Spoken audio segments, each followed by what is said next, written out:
Hey everybody, happy day 30th, the 30th day of Vlogmas. It's Gretchen. If you've seen any of my other Vlogmas, I started out with the art of teaching, and then I did some storytelling. I've been doing most of my Vlogmas on YouTube on my Keeping It Real. I wanted to kind of sum up the things I've done and learned. This is what this kind of culmination is all about. I started going live some 43 days ago for my Keeping It Real vlog and that was about photography and storytelling and a variety of things. Mainly it was really about getting used to going live and what I wanted to do here. And then when Vlogmas started, it was more too about learning eCamm. And gosh, it has been a pretty fun journey. The transition through the different things started out real simple. I was just going with some basics of things to do, and have since figured out a lot. And I'm pretty pleased with myself. I'm going to pat myself on the back, which I think we all should do, because I have not missed a day, although I still can't find day 8 somewhere in the ether. I know it's there because I did it on the phone. Yeah. For those of you who don't know, on the 29th of November, I had a total knee replacement. And so I started Vlogmas going live fairly in an altered state, I guess we could call it. Doc flat out said I was high, but I did it anyway. It's still out there. It's staying out there. Oh well. But along the way, I have really had a great time. My vlog has transitioned to this storytelling story. I read children's books, and I figured out one of the things I learned was to set up another camera, how to do that, to show the book. Oh, not have my other stuff in the way, which I haven't quite cleaned out. And to be able to show the book. And we talk about the artists. Most of the authors and artists are people that I've met or I have books.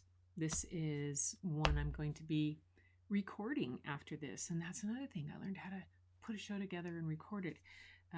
All of those have been live except for 2 of them. And then the New Year's Eve, and then 2 days after that. Thanks. If I may, you should look up refresh rates on your camera. Your light in the back is flickering. Oh, you know what? Thank you for that. I just wanted to try that. It was something new I wanted to try. I appreciate that. That's a photo I took New Year's Eve a few years ago at Seattle Center. That is the Space Needle exploding and fireworks around behind it. So apparently that's probably not a real good thing. So I'm just going to flick that off. Yay, there. I just different type of things, whether or not that would be a situation where I could show some of my photos on that. But I wanted to put up the New Year's Eve. So that was something new to try. I've been just trying different things, and I really appreciate your input on that. So that, yay. Yes. I don't know who is saying that, but 43 days, yeah, it is pretty amazing. And in that time, I've developed, at first it started out just showing my photos and talking about editing, and then a couple of them related to some books that I knew, and I read a story and people went nuts. And literally I have a group of people that come on every night who, please, are you going to do the story in this? I've done Cajun Night Before Christmas. I did the whole things. I've done a bunch of them. Some of them really whimsical, some of them not so much. And we talk about the artist and the author and how it relates and inspires people. It's just a lot of fun. It relates to the librarian and storyteller in me. So I enjoy that. But I've learned how to do these type of things, set that up so that I can do that. It's coming along pretty well. What else have I learned? Let's go back to my scene here. So this was a new thing I learned. I've just been working on how to do overlays in Canva from their images, but I also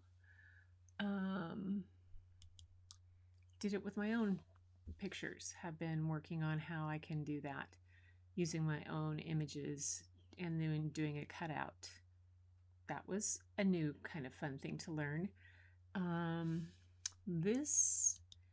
Okay, so here, first off, Canva was a big thing for me to kind of jump into, and I'm going to show you what I've done and learned to do in these days since I started Vlogmas, but also since I started the Keeping It Real. All of these are new things that I have done. As you can see, we started out with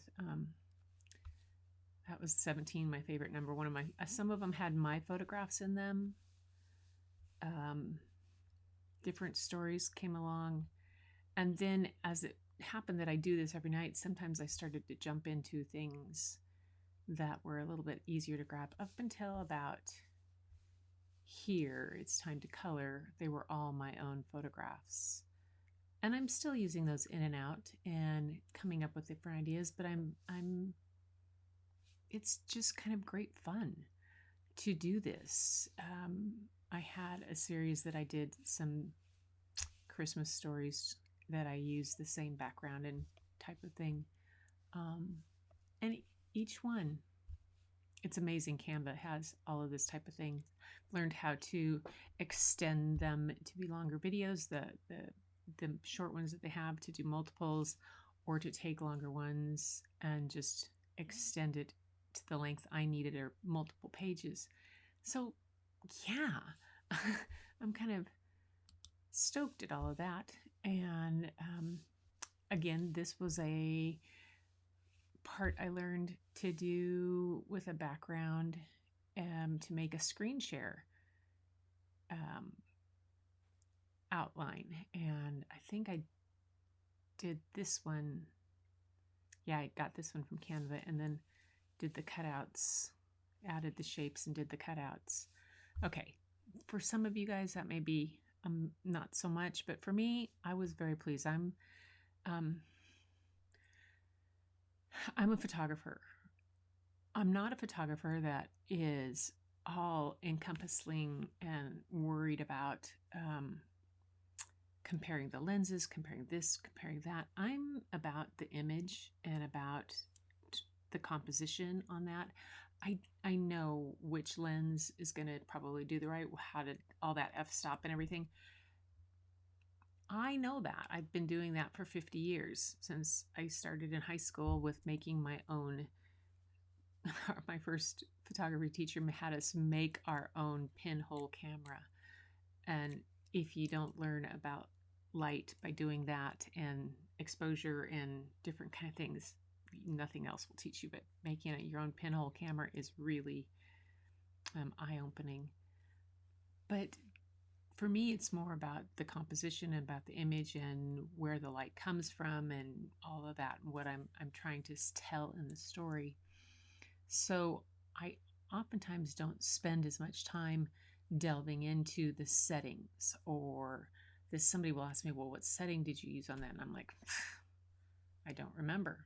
I instinctively grab the lens that I know I want to grab. I put it on manual and I move from there until I see the light and my histogram works. And then I have the composition right in my viewfinder, and then I'm set. Afterwards, I'll look at it and say, oh, okay. And I will oftentimes bracket and try different things, but I don't retain that. That's not what I do. This has been a new thing to learn different kind of things. The part that I'm still struggling with is when I'm setting up a show. I still can't get that first scene when I'm trying to set it to stop running and jump right to the next one because I have it flipped so that I can't find the little gear that you're supposed to stop and have it not auto go to the next one, and yeah, those type of things. What else? Some things I've done. Oh, here was another one. Oops. Oh, like this one was Dragon Talk. That was one I did. And there. And some of my own photographs. That was one of the turning points when I read The Dragons Are Singing Tonight, book of poems by Jack Perletsky, and pulled out all my dragon imagery and my dragon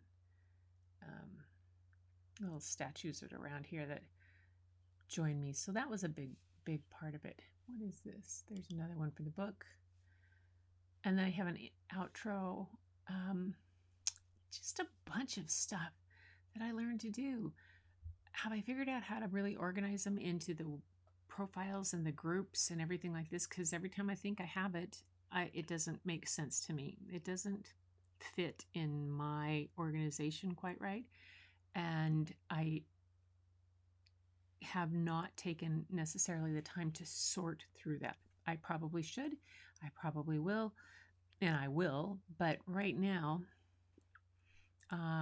even the part of the struggles I go through, I learn something new each time, and I'm kind of proud of that.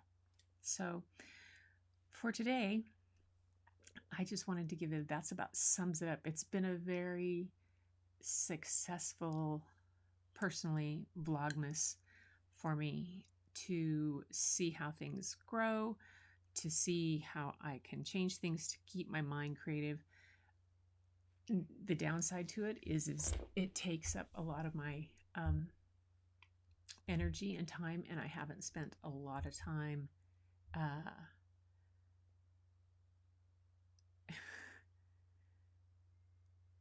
it's in the middle. Oh. Oh, my face is in the middle of the picture. Yeah, that's an interesting thing about composition. Anyway, to do all those things so I don't get into my photographs so much. And it's interesting when you say about the composition of how we set ourselves up in these. Let me see, where am I? Where am I? There. Is this the one? Nope, not that one. I can't find it.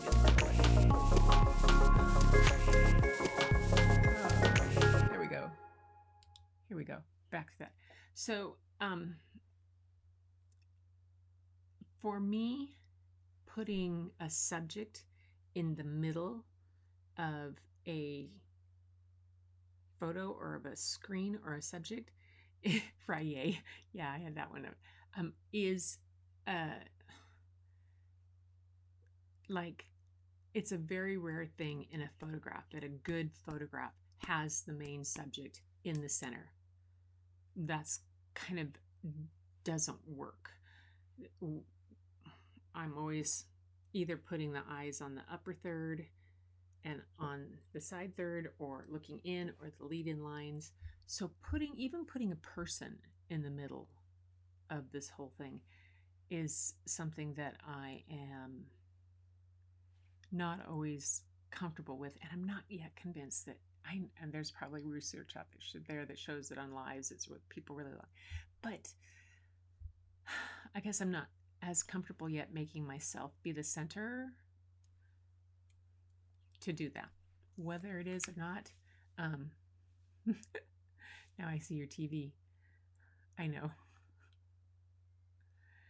All right, middle of the night there. Where are you? I don't know. It doesn't tell me your name. So thank you for watching, though. And so I'm going to probably bring this ramble to a close. You saw my Friday. That one was a one little thing I did that I started some with. I have a whole bunch of scenes all over the place. What I'd like to do is bring them in and organize them in so that I could pick and choose to use them in different things. And move them there, copy them over, have a master file. That's what I would really like, is I would love. Hi Lars, Sweden, yay, nice. I have some relatives in Sweden. I have, yes, my grandfather's from Norway, but uh, one of his nephews married a lady from Sweden, Lillemor. And so, anyway, I haven't been there yet. Would love to, absolutely love to. But on and on we go through this. It's been a delight. So my next step is I'm going to hop off this. I'm going to record my New Year's Eve show.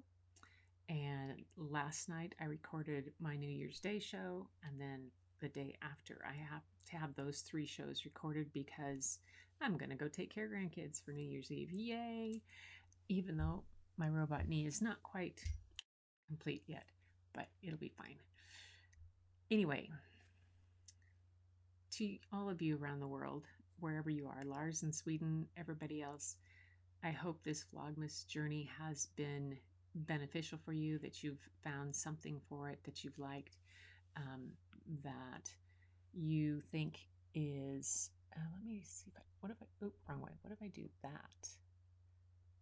That's a little better. See, for me, if I go a little sideways, and then I had a picture over there, yeah, then my camera show, it's not right. The whole background and everything, and the audio is still something I'm working at. I've had to accept my limitations during this recovery from knee replacement, so I can't exactly climb and put things away and move here and there. So I'm going with what it is and powering through and doing just what I can to get this done and to learn what I can within those parameters. Will things change? You bet. That's how we learn. We'll change things up. So until the next time, I'll probably do a Vlogmas tomorrow, but it will be either really, really, really early in the morning before I go to catch a train to go to Eugene, or it'll be on the phone from the train. So, blessings. Send 2021 out with a bang. 2022 is coming down the road. It's going to be wonderful. I'm just planning on keeping growing, keeping doing what I'm doing and loving it all the way. So this has been a wonderful journey. I am so thankful that I have stepped into this, have gotten to know the eCamm community, have stepped into that, the Let's Get Live community, the Streamer Accelerator community, all of those. Everybody has just been pretty awesome. And my fluid art community that demands I continue to read stories every night. They really uplift me too. So until the next time, I'm going to leave you with my tagline. Keep looking for the beauty hidden in plain sight. And the first place you need to go look is in the mirror. Have a happy New Year's, and I'll talk to you soon.